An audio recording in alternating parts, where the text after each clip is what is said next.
Bonjour, dans cette vidéo 18, nous allons étudier quelques droites particulières. J'espère que vous avez préparé votre feuille de cours et votre crayon.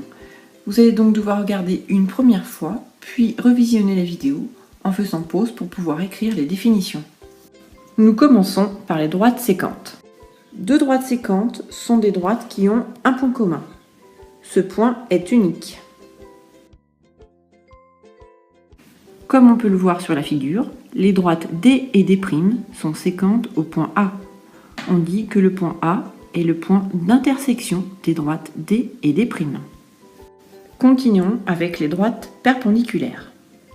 Deux droites perpendiculaires sont deux droites sécantes qui forment quatre angles droits. On peut remarquer sur la figure que les droites D et D' sont perpendiculaires en A. Voyons maintenant la notation des droites perpendiculaires. En effet, il existe un symbole, ici représenté en rouge, un T à l'envers, qui signifie que les droites D et D' sont perpendiculaires. Examinons le codage sur une figure. Pour repérer que des droites sont perpendiculaires, même si elles forment quatre angles droits, on en note un seul. Pour tracer des droites perpendiculaires, on dispose de l'équerre et de la règle équerre. Mais il faut aussi un crayon bien taillé. Le mieux est de disposer d'un critérium. Avec l'équerre, il faut commencer par faire coïncider les côtés de l'équerre avec la droite et le point, puis tracer. Il faut faire coïncider la règle équerre avec le point et le trait gras situé au milieu de la règle équerre avec la droite, symbolisé ici avec les flèches rouges.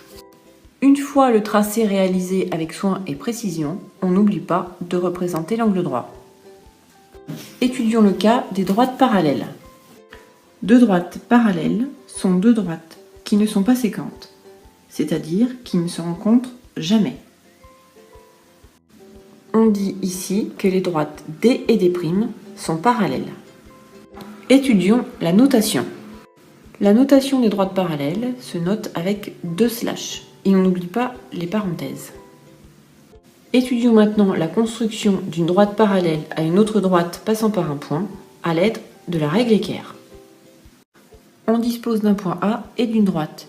Il faut que la règle équerre passe par le point A et que la droite initiale passe par le même nombre de graduations, comme nous l'indiquent les bulles rouges.